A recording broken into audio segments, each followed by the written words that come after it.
welcome back to the channel, or welcome to my channel if you're new here. My name is Caitlin, and today we're doing a little bit of a different video. We are sitting down together and we are doing a little Q&A, but this one's going to be a bit different. Normally whenever I do a Q&A, it's a lot of Disney questions. It's a lot of just like random personal questions, which is fine and they're fun and I love doing them because then it gets to let you guys know me a little bit more on just like a personal level, I guess, because you're asking things that directly involve me and who I am and like what I do and whatever.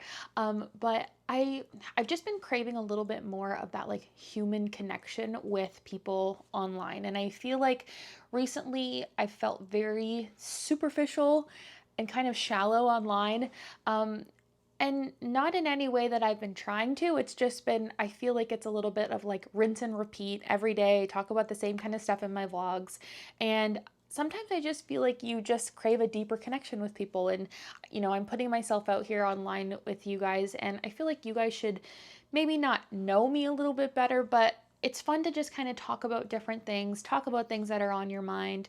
Maybe you have some questions or some things that you don't really have anybody to talk to ask about, and maybe I could give you some like unsolicited but kind of solicited advice that is no way backed by anything really. It's just like my opinions and my advice.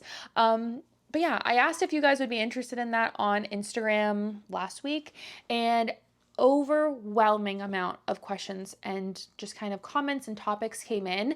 And I was floored. I honestly didn't even think that people would really care that much. I didn't think that there would be other people that were interested in these like topics. But a lot of you guys came through and a lot of you guys asked some really, really good, deep questions. And I think we're going to get to that today. I don't think I'm going to be able to answer all of them because, like I said, like overwhelming amount. And these are questions that are much more than just being like, what's your favorite color? Pink. Like, they're deeper questions. There's a little bit more involved in them. The answers might be a little bit more in depth. So they might take a little bit more time. So if you guys are interested in this and if you guys like this, I can open these up and we can do these like maybe every couple months. I don't know. I'm trying to think of how I want to structure these on my channel because I feel like these are going to be a really fun way for us to get to kind of know each other a little bit better. And I just feel like it's just nice to have conversations like this every once in a while, And maybe you don't have people that you can have these conversations with, and I'm going to be that for you. So let's jump into it. You might want to settle down because this is probably going to be a longer video. I just have a feeling. I have my tea set to the side here. I'm going to pull it over and I'm going to fluff my pillow again before I start. We got to make sure it's presentable here, But I have my tea. Oh, it's like perfect temperature. And we're just going to jump in. I have, like I said, a bunch of questions, and in no particular order, I am just going to grab them as I see them, and I will try to answer as many as I can, and let's get started. Let's start off easy, just with like one kind of easier question, and then we'll work into it. But what's your favorite thing to do to unwind from stress or a stressful day? I feel like my favorite things to do, it depends really on how I'm feeling. Sometimes when I've had a really stressful day, honestly, working out really gets a lot of that like pent up, like if I'm frustrated in a stressful day, that like really helps get out a lot of that like emotional anger or like those like upset feelings. I find working out really, really helps, even if it's just going for a walk, like just something simple like a walk, or maybe it's a little bit more of an intense bike or like a workout class or a yoga, anything like that. I just find that it kind of like releases a lot of that, like if you have that like intense like frustration or anger, I find that really, really helps. But if I'm just like, I've had a stressful day and I'm exhausted, honestly, couch, easy dinner that it's like easy to make and easy to eat, TV. That is like my, like, I love that.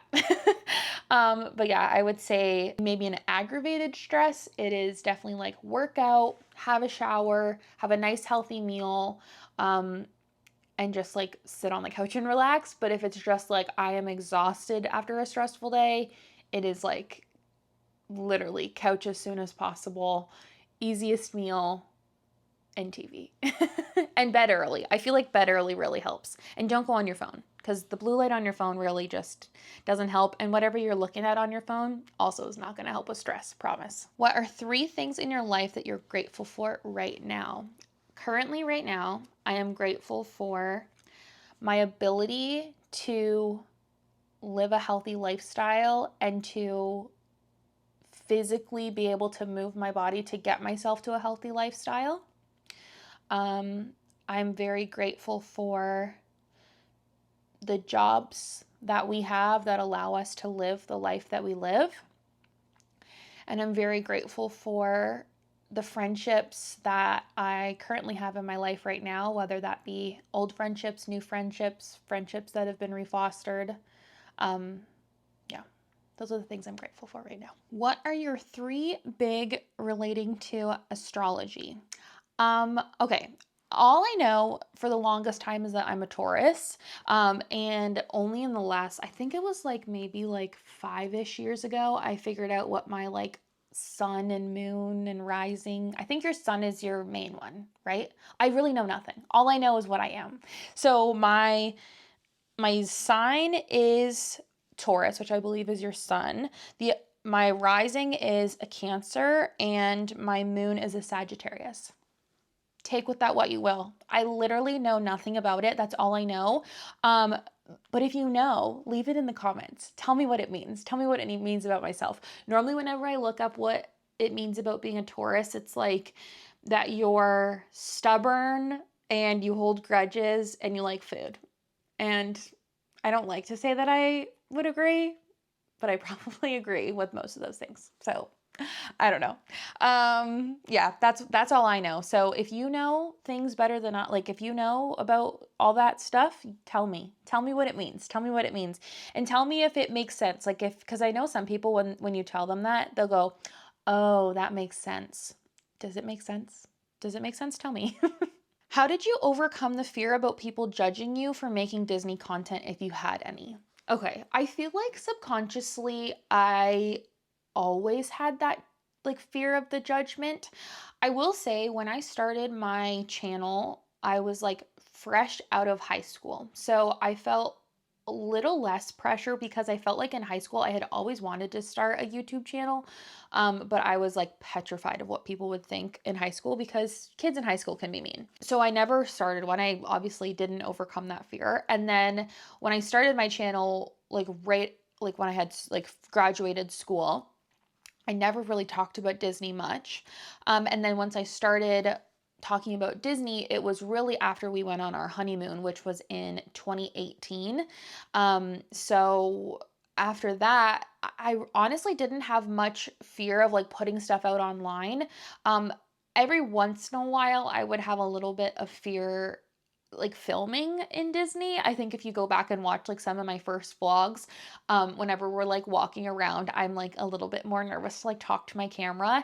And I feel like I still am. I'm not the type ever to be like holding my camera way out and just like talking out loud and talking super loud to the camera. That's just like not me in any way. So I guess I'm still a little bit nervous about that, but I never really had any fear like going like after high school. Like I never really had any fear about posting about Disney because I don't know, like obviously I still have a little bit of a nervousness of like filming out in public, but like you like what you like. Who cares if people are going to judge you for like just doing something that literally doesn't harm anybody and is just you sharing something that you enjoy and that you like? That shows way more about them than it does about you. So that's with anything. Like if you like, I don't know, if you like collecting stamps, or if you like building model cars, or if you like, I don't know, anything, like anything that you like and you want to share about it, just share about it. People share the most random stuff online. Like it really is not, it's not as big and as deep as I think what you think it is. I think honestly, internally, you have more judgment towards yourself than other people do towards you. You know what I mean? Okay, here we go. We're diving in. Advice on becoming more confident in myself and the body that I have. Okay. I feel like I have this struggle daily. And I have had this struggle daily, truthfully, since I was like a young girl. Oh, I might get emotional. It's that time of the month. Maybe this isn't the best time to be filming this because I'm already a little bit, my emotions are heightened. Maybe does this have something to do with my Cancer sign? Is that what it is? Isn't like water signs emotional? Oh my gosh. Yeah, I have struggled ever since I was a child, which is so sad to say, but it truly is. Ever since I was a child with my body, I've always been a bigger kid. I have always grown up being taller than everybody else. I always remember going to my friends' houses and like they were always able to share clothes and trade clothes, and I could never because I was always bigger than everybody else. And I still feel that way. And I am 28 years old. I am an adult. I am a grown woman. I have a house. I have a husband. I have like pets. I have a full-time career, and I still every single day struggle, and I look in the mirror and I have to actively just try to get myself to not be mean to myself or to be mean to myself about my body. And I go through waves where it's worse than others. If I'm totally transparent and honest with you, the last like 3 months has been really hard because I have just noticed myself in one of those like ebbs and flows of I've gained quite a bit of weight in the last probably year. And it's just one of those things where I'm looking at myself and I'm just like, right now I look in the mirror and I don't love the body that I'm in. And it's really hard to change the mindset to be like, be grateful for what you have. You're able to change if you don't like what you see, you are able to change. You are physically able, your body is physically able to work out, eat healthy, do the things that you can to change if you don't like something. And yeah, it's hard. It's hard. It's hard every day. I have no like concrete advice to say to you like do this and this and then you will start to be happy with the body that you have. I think it is active it's an active choice that you have to make every single day to be like, I don't want to feel this way about myself. I want to feel positive about myself. I need to consciously choose words that are not going to hurt myself and hurt my own feelings and make me feel worse than how I possibly feel, and to work towards what you want. If if you feel like there are things that, maybe you think like I don't like the way that I look in clothing, or I don't like the way that I look in a bathing suit, or I don't like the way that this sticks out here, or that this sticks out here. I guarantee you a lot of it is internal. Like I could tell you right now, looking at myself, this is crazy. I can't believe I'm going to do this. Looking at myself in the mirror or at the viewfinder right now, like I can tell you 3 things off the bat that I don't like looking at myself. And I guarantee you that you watching this wouldn't think those things about me. So a lot of it is internal, and a lot of it is literally just like changing your brain to be like you think a lot more about what your appearance is than I think others do. But also like if you are struggling with your weight, or if you're struggling with your strength, or if you're struggling with like anything that you can physically change, if you were to go walk every day or change your eating habits or work on a goal, like you can do that. You are physically, mentally able to. It's a lot of just like you can do it. You can do it. And I know it's hard, and I know it's like something that a lot of people struggle with. Trust me, like I said, I struggle with it every day since I've been a child, and I still struggle with it. But it's just actively trying to find ways to think of yourself in a positive way, and to just do what you can to work towards getting to that mindset of just being more positive and accepting of what you have now while you work possibly towards what you want. And if you don't want to change anything, great, good. I'm glad. Be you, be yourself. If you are happy and content, be you and be yourself, and who cares? but I feel like this is coming from somebody who maybe has something that they aren't happy with or they want to change. Like, try your best to accept for what you have now and just figure out what you want to work towards. I hope that's a good answer. It's hard. It's a hard topic. How do you handle being jealous of others' lives? Example, like keeping up with the Joneses. Yeah, it's again a struggle. It's so funny.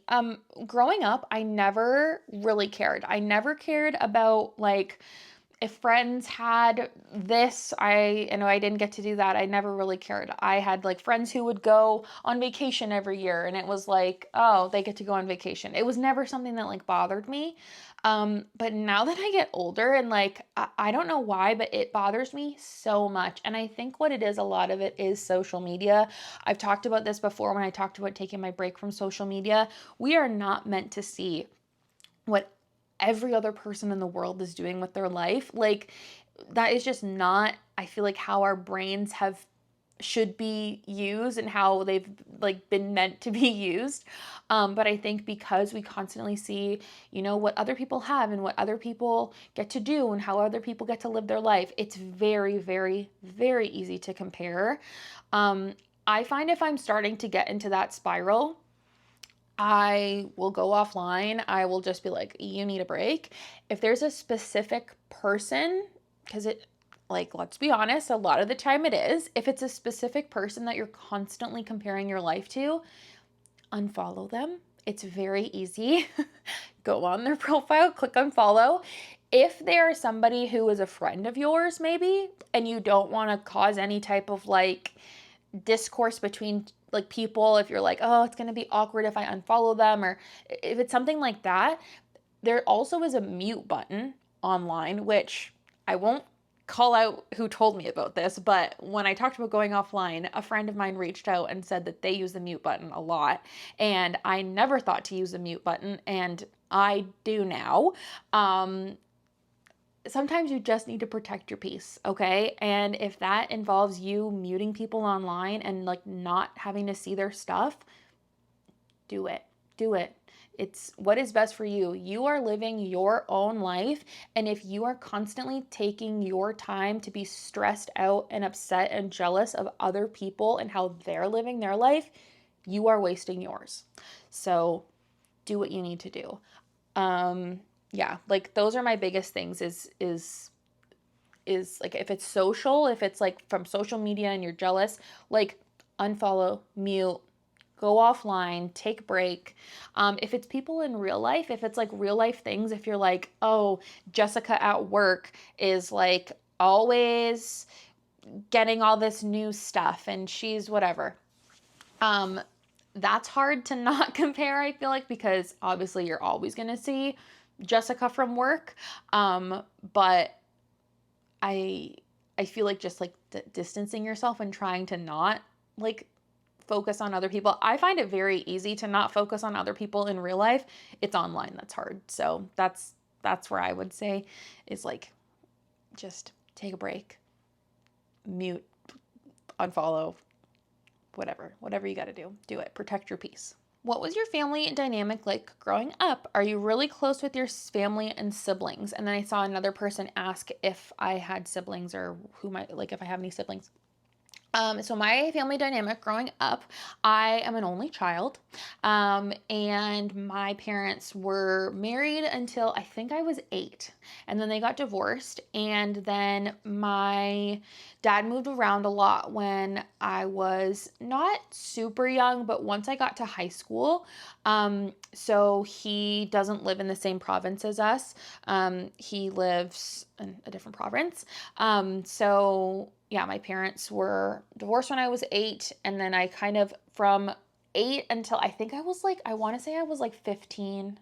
I want to say I was around 15. So between 8 and 15, I like had 50-50 custody, or my parents had 50-50. I didn't have 50-50 custody. My parents had 50-50 custody. So it was like 1 week I was at my mom's, 1 week I was at my dad's. And I honestly like looking back on it, I don't think I had any type of way about it. Like, I feel like sometimes I was like, I don't want to go to my mom's, or sometimes I was like, I don't want to go to my dad's. But I think that's just like being a kid and like growing up and being like half of your stuff is at one place and then half of your stuff is at another. So like, I don't know. I feel like I never really had, like, looking back on it, I don't have any type of way like thinking about it. But when my dad moved and he had to like move into a different province, that sucked when I was in high school, because there was a part of me that wanted to move with him, but then there was a part of me that wanted to stay here with my mom. Ultimately, obviously, I chose to stay here with my mom and finish high school, in the same high school that I started. And yeah, I would say now my family dynamic is very different. I see my mom very often because we actually work together. Um, and I see my dad maybe once to twice a year. It just depends.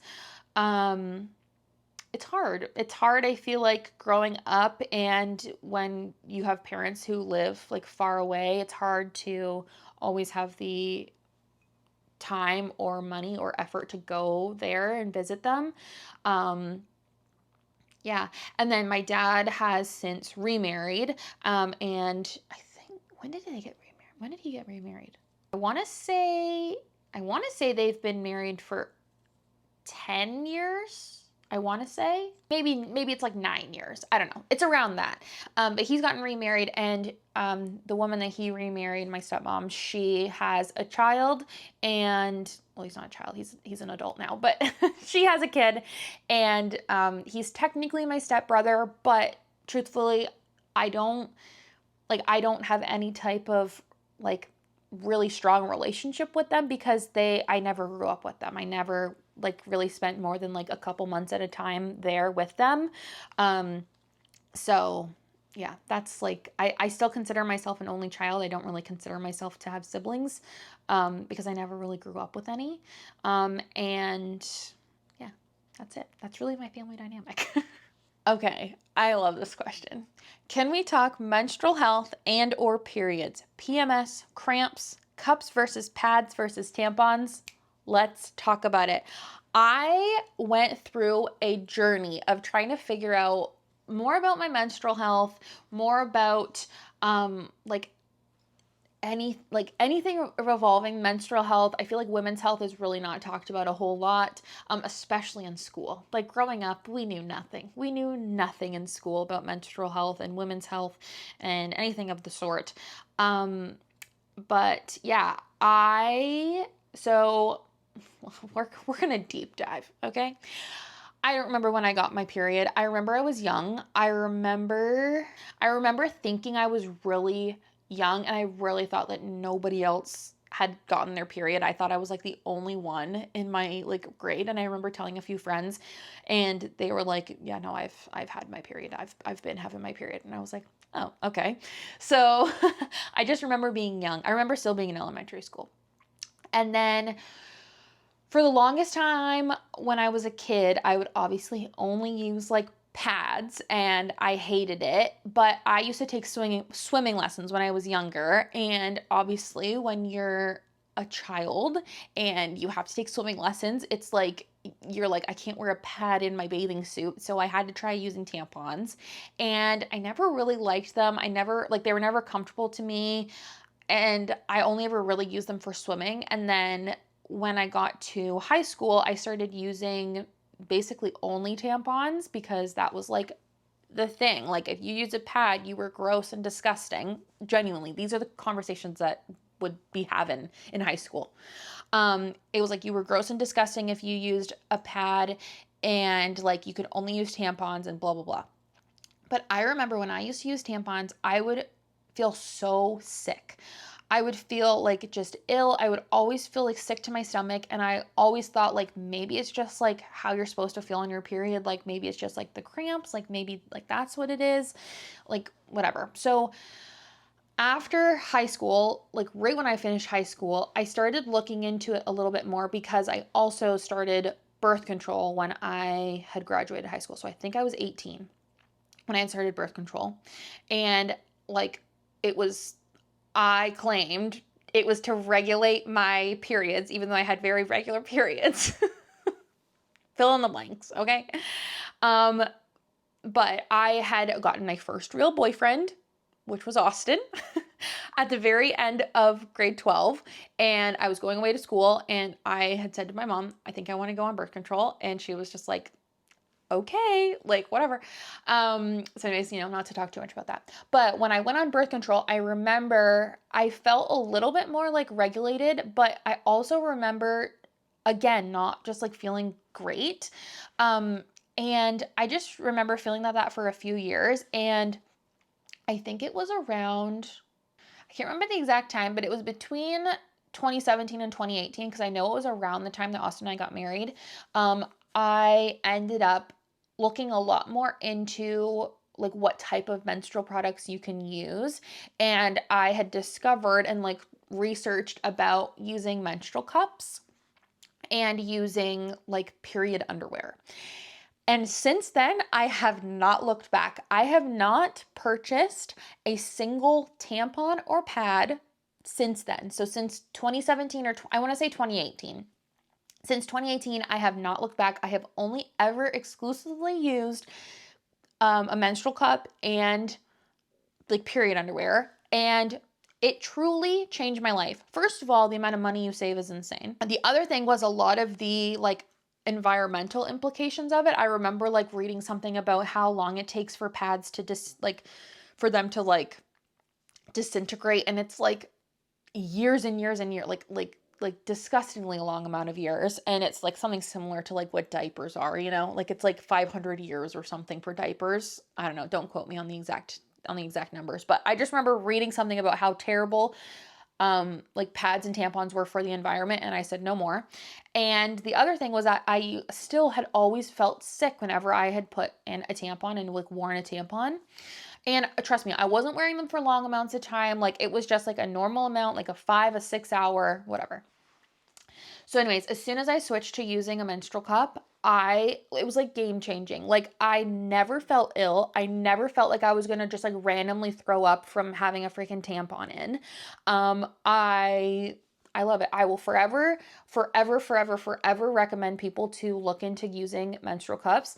I will say, again, I'm not trying to like out any of my people that I talk to, but I will say I did have somebody that I told about a menstrual cup. They tried one and they were like, I hate this. It feels gross. Like I don't like the process of it. If I don't like that, that's totally fine. Fair. It is a little bit more invasive, I find, than a tampon is. If you don't know what a menstrual cup is, also, we are deep diving. If the men are still here, this is on you at this point. Like if you're still here, this is on you. With a menstrual cup, basically, it is literally just, I don't know what the material is. I believe it's like a silicone, like a surgical silicone grade material. It's a cup, and it basically just slides up and it catches everything. And then when it's full, you just pull it out. There's normally like a little, maybe I'll put a picture in, not of mine, of a new one in the package. You basically pull on it and it just releases everything, and everything just comes out, and you just wash it out, and then you can put it right back in. And I'm telling you, that's all I use. And then I supplement on like the heavier days with period underwear. And then the other thing is that when I don't have heavier days, if I'm just like at the very beginning or very end of my period, I just wear period underwear.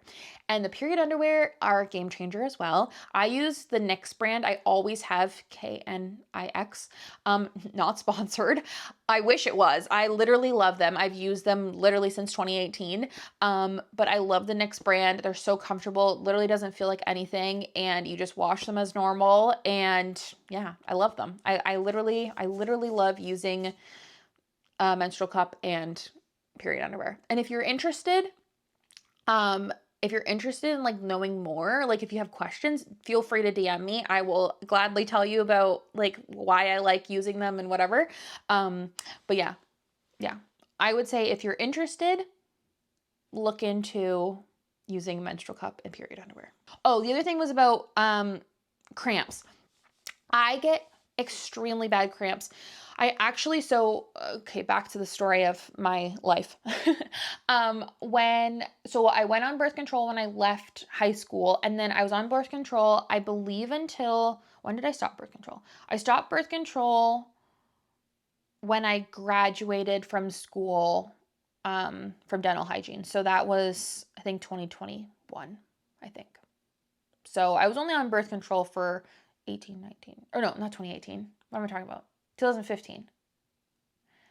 That's when I graduated school was 2015. So 2015, 16, 17, 18, 19, 20, 21. Yeah, probably around like 6 years I was on birth control for.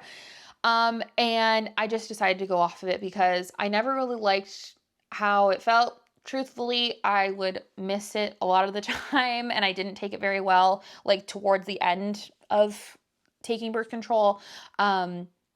So I just ended up getting off of it.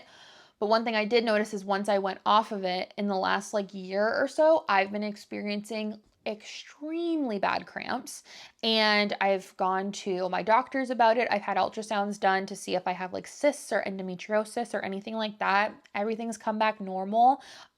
So it's really just like, they're just like, yeah, you just have like bad cramps. So for me, the best things that I do for cramps is I find like hot baths really help. Hot water bottles also help. I find just like really loose clothing, like nothing tight on my stomach at all. I literally feel like I just like want to die if I have anything tight on my body. And then what else?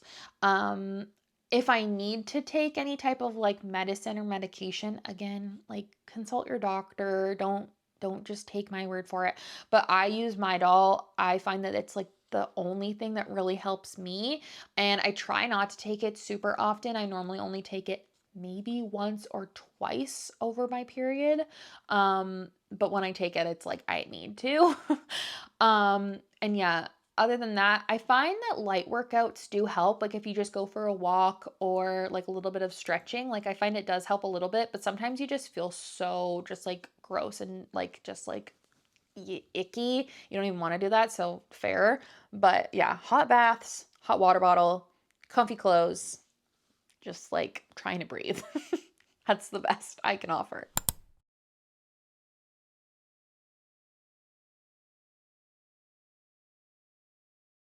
Okay, I'm just picking one question because I feel like a lot of these questions were kind of similar or similar aspects. But do you have any coping mechanisms you do for when your mental health isn't the best? And like a few people were asking, like, have you ever struggled with depression or anxiety? And like tips for mental health, anything like that. So to answer that question about depression and anxiety, yes, I have struggled with depression and anxiety for a very long time.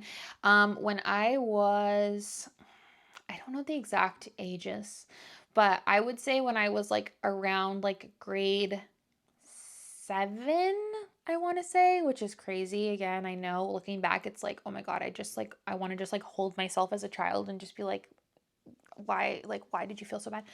Um, when I was, um, when I was like in grade 7, I didn't know how to cope with these feelings that I was feeling. I was always feeling just like really sad and down, and I didn't know why, and I didn't know what.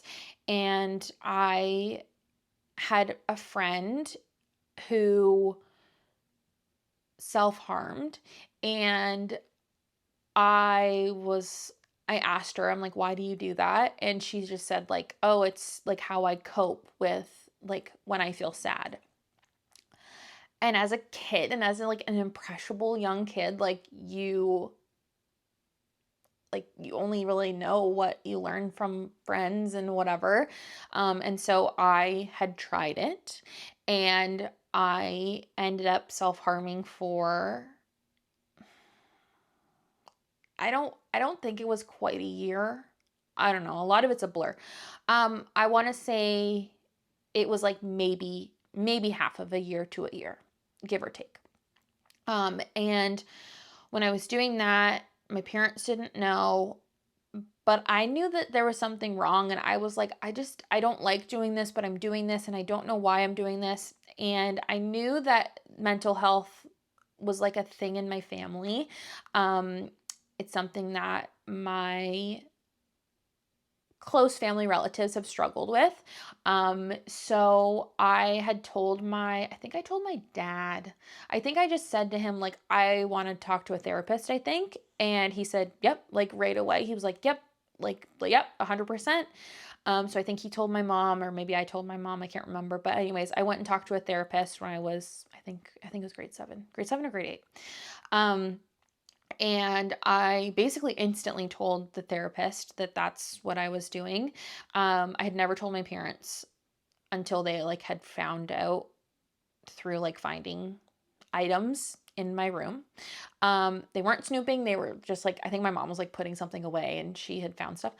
Anyways, so yeah, so that was then. And I would say like as a kid, I was like depressed, but like I didn't really know what it was and what depression was. And it was like at that age, I was depressed for that age. You know what I'm trying to say? And then in high school, I think I only went to that therapist for maybe a year, maybe not even. And then through high school, I struggled a lot with everything. I struggled with depression, anxiety. I struggled a lot with, I won't ever call it really an eating disorder because it wasn't ever like something that was diagnosed, but I know looking back that I had very, very, very bad habits with food and very bad coping mechanisms with how I felt around food. So I had that in high school.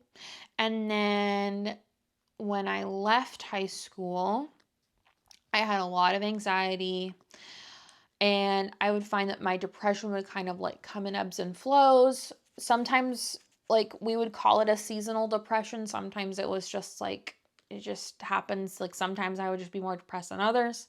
And then I think it was like, when was it? I think it was like 3 years ago, 2 or 3 years ago. I ended up going back to a therapist for about a year because I was feeling anxiety to a point where like I just felt like I couldn't do anything without coming home and just like crying. Like that's all I could do. Um, and so I went to a therapist for about a year. We worked through a lot of stuff and I felt really good after that. And we kind of like, I like graduated and I like left. And I kind of have those coping mechanisms now that I use when I need them. But I still struggle with, I find it's mostly like a seasonal depression, because like it's like like my mood's really affected by the weather a lot of the time.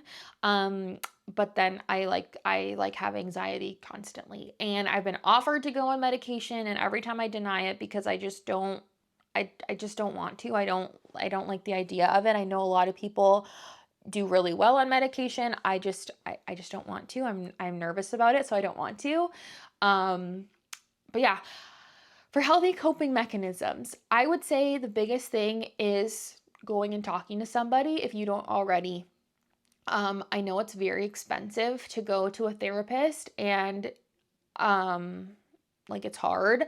I know it's very expensive, but I would say it is very, very, very well worth it. And even if you only go like once a month, because that's all you can afford to go, it's still worth it. It's still worth it to talk to somebody, work through things with a professional, somebody who's set aside, who like just sees it for what it is as a professional. I think that's like your biggest thing that you should do.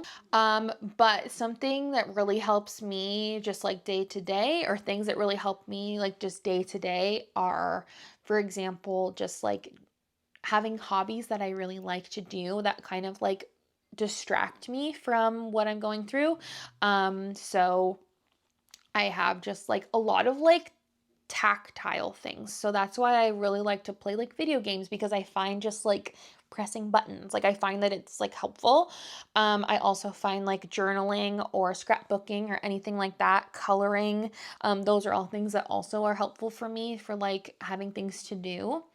Like actual things that I've learned from like my therapists would have been like, when I'm feeling really, really overwhelmed and anxious. One thing, honestly, that helps me, and Austin and I kind of laugh about it, but it's like, if you don't laugh about it, like, like whatever, it's like, it is what it is. Is that like one of the things she told me is like a lot of people, what they do is if they're having like an anxiety attack, or if they're feeling like they're going to have an anxiety attack, is having something that you can pop in your mouth that is like, it's almost like shocking. So a lot of people will either have like a really sour candy, or what I like to use is mints.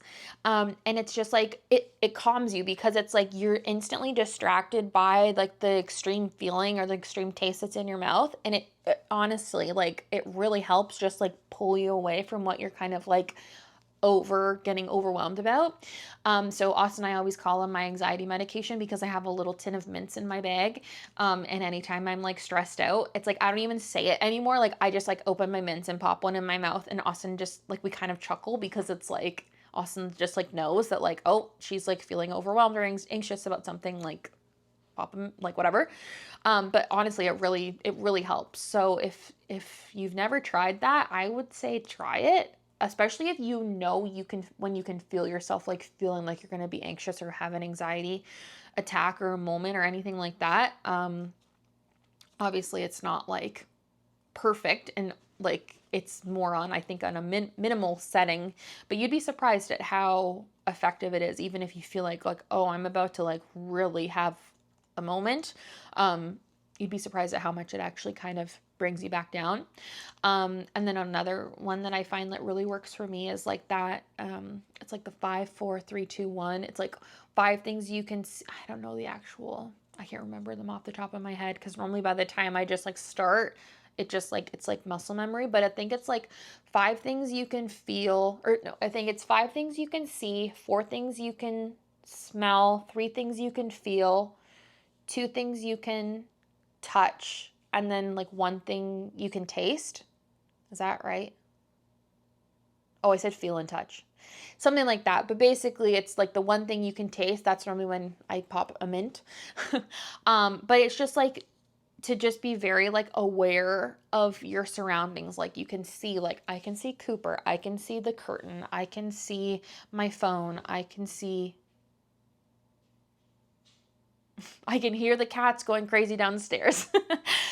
Just it kind of like brings you in on yourself a little bit more, and you're just like a little bit more like internal in your body. But yeah, I feel like those are like big things for me, for like in the moment, but like activities also help when I'm just like not feeling the best.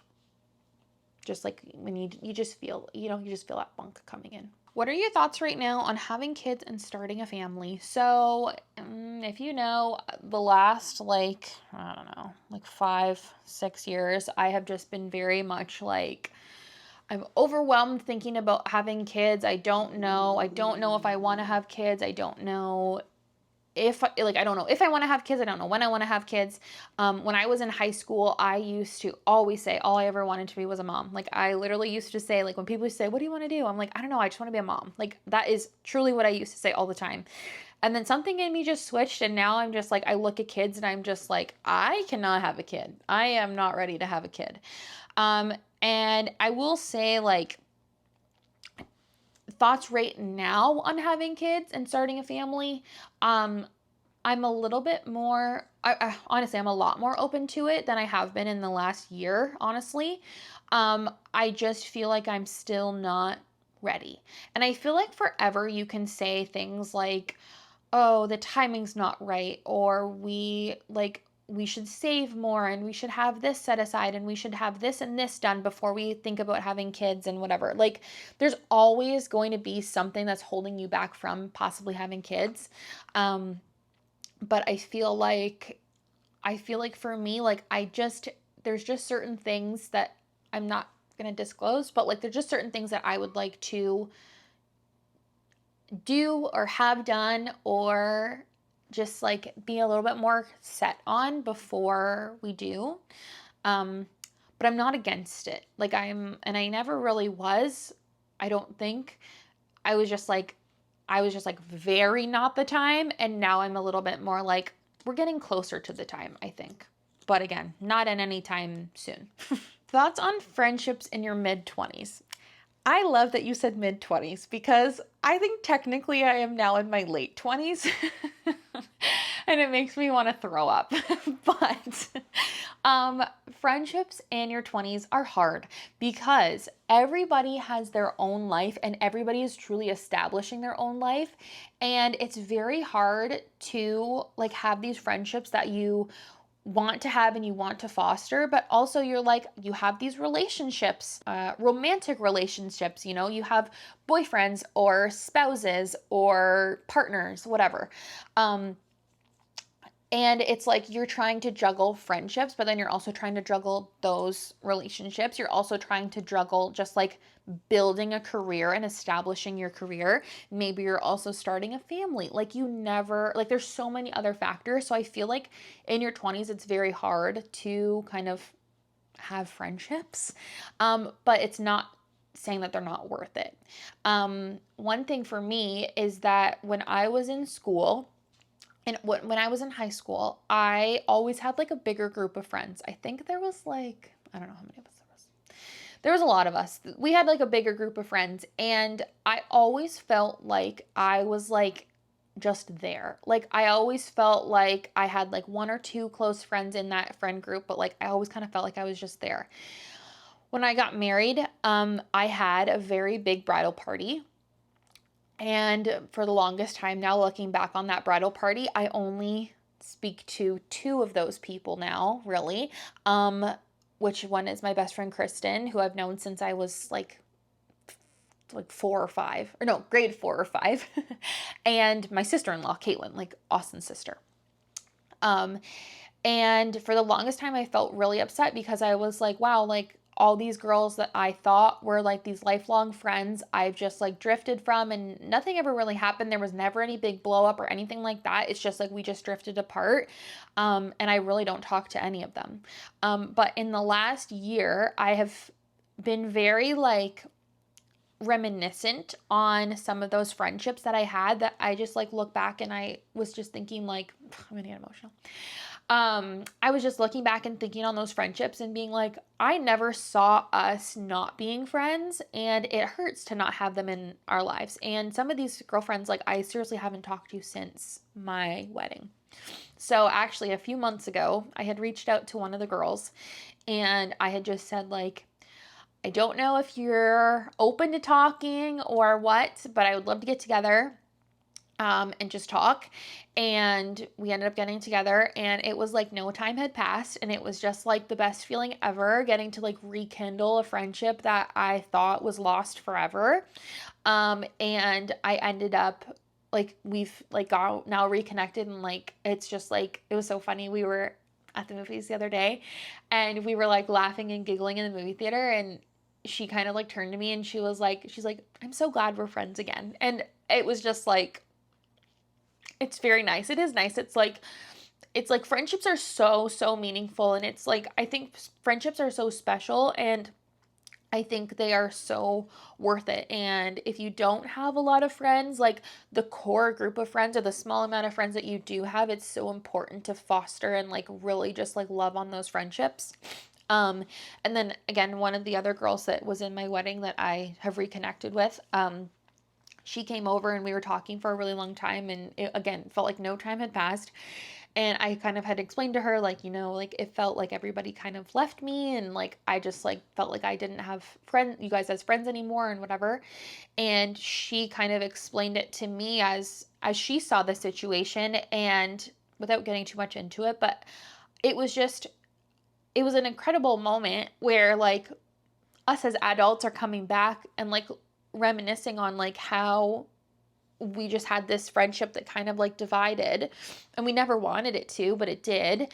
But as adults, we like sat and we talked and we like saw each other and we sympathized with each other, and it's like now it's like it's good, it's fine, and like we're working on having that friendship again. And it's just like, I think it's very important to just work towards friendships. And maybe you had a friendship like that where, you know, you didn't have some big blow up, you kind of just stopped talking, and maybe you want to rekindle that friendship again.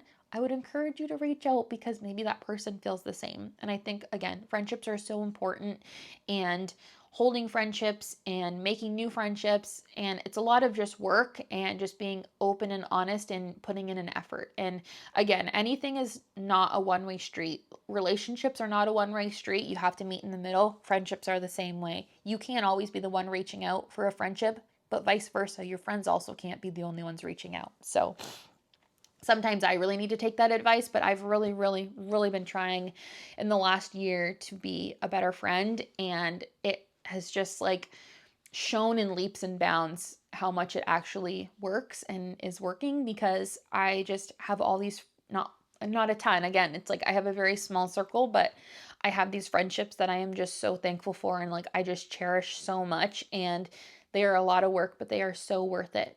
So okay, I want to end this on a light note, because a lot of these have been like heavy topics, heavy things to share. So I want to end this on a little bit of a lighter note. So we will end one last question and then we'll be done. I can be done and you guys can stop listening to me just yap for probably an hour. This is crazy. All right. What do you love the most about having cats? Kids want cats, but I'm kind of afraid. LOL. Okay.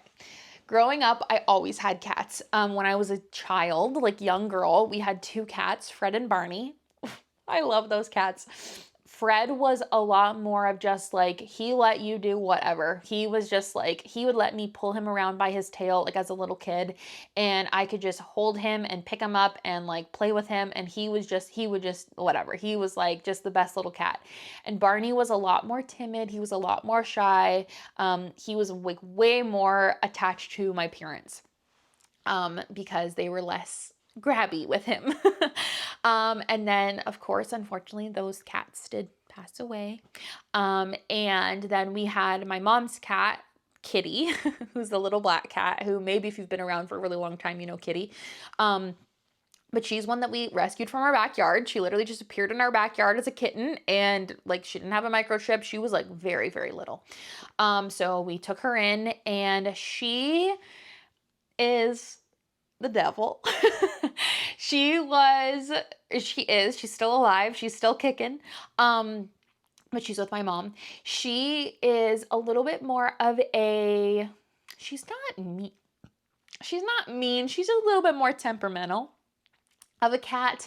And I think a lot of it was, again, it was like I had just like tried to make her a cuddly cat, but she was just not having it and she didn't want any of that. So she was like the complete opposite of what Fred and Barney were. So that was very hard, but it was very nice because I really got to see like, oh, there really is a difference in cats. Like not every cat is going to like you. And I think that's what scares a lot of people, is that some cats can be just so unpredictable. I will say we got so lucky with both of our cats now, like Rex and Ellie. They are just absolute dreams. They get along with each other. They get along with Cooper so well. They just like love us so much. And I would say the best part about having a cat is just like, I feel like, okay, obviously I love dogs. I love Cooper. I've also grown up with dogs. Dogs, I feel like, have this unconditional love for you.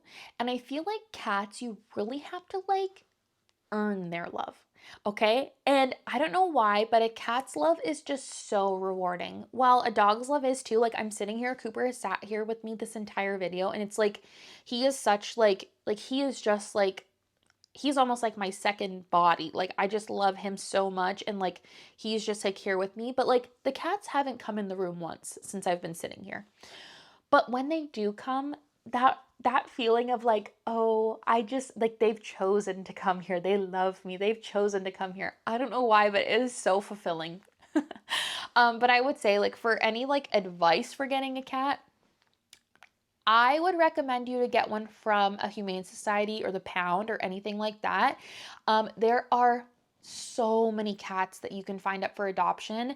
And even if you're like, well, I want to get a kitten, trust me, there are plenty of kittens too. We got both of our cats from the Humane Society. Ellie, we think she was around 1. And Rex was like a kitten. I think he was like 8, what is it? I think they're 8 weeks when they're allowed to be brought home. Maybe I'm off. He was as young as he was allowed to be let go from the shelter. Um, so like you can get any type of cat. And I remember like the best part about going to the Humane Society, we wanted to go with our first cat. We wanted a little bit of a cat who was a little bit more established because we wanted to see her personality. I find with kittens, it's really just like luck of the draw if you're going to get like a really affectionate cat or a really rambunctious cat or really just like over the top cat, whatever. Um, but if you're getting a cat that's a little bit older, you can kind of see their personality a little bit more. Obviously, there's the risk of like they're going to have a different personality when they're like in a room with a bunch of other cats versus when they get home and they're just like the only cat and they're with you. But I do feel like you can kind of see their personalities a little bit more. Also, at a Humane Society, typically these people who are working there, volunteering there, they get to see the cats a lot more and they're actually able to give you like information about the cats. So some of them, like when we went to go see, um, Ellie, at the time, her name was, what was her name? Parsnip. That was her name when she was at the shelter. When she was at the shelter, she like came right up to us. We were looking around at a bunch of different cats and we were kind of like, oh, like some of these we like, whatever, but none of them really like match with us well because again, they're able to tell you like, oh, this cat won't do well with other dogs. This cat won't do well with kids, like stuff like that. So when we were kind of walking around, there was one that we really liked, but they just said like she's only a cat that would want to be in an independent household. She can't have any other dogs or any other pets around.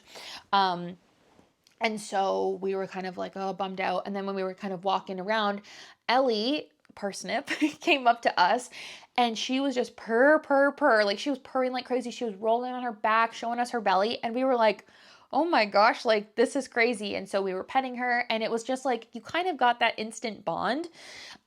So that's like why we picked her and why we brought her home. And truthfully, Rex, it was like, I saw him online, I saw his picture and I said, I want that cat. And then we got there and he was there and then we picked him up and then we fell even more in love because he was just like a floppy boy. And then as soon as you held him, he was purring and it was just like the like best thing ever. But I would really recommend, even if you're not ready to get a cat, go to the Humane Society to at least just look because you can go in and look and you can see the dynamic. You can see how your kids are with cats. You can see like how the cats are with kids. And who knows, maybe a cat's going to come right up to you and just love on you guys like crazy and your kids are going to love a cat. Or you can see that your kids maybe aren't ready to like be gentle with a cat or like not like know the signs of like, oh, that cat's upset. Don't go and provoke that cat. That cat doesn't look very happy, you know, like you can just see the dynamic. But yeah, I would say if you're even a little bit interested in getting a cat, I think it's worth it. I think the affection that cats can give and like the companionship that they give is just so rewarding. But yeah, I would recommend a cat. I love our cats and our dog, but you know, I love all our pets. But anyways, that is the video for today. I hope you guys enjoyed this. I hope this gave you like a little bit of an insight as to who I am a little bit more deeper as a person, maybe. I don't know, maybe it was just something that you could throw on while you were doing some work or going on a walk or doing some work around the house, anything like that. But yeah, I really hope that you guys enjoyed this video. If you did, give it a thumbs up, give it a like, whatever. But like really comment down below in the comments some opinions that you had maybe or some things that you thought while you were watching this, any other questions you have for me down in the comments. I love to talk with you guys in the comments. I know I'm not the best at replying to comments right away, but trust me, I read them all and I will respond to them. It just might take me a second every once in a while, but yes, please reply in the comments and like let's have little chats. So anyways, thank you guys so much for watching. I really hope you enjoyed this video and I'll see you in the next one. Bye.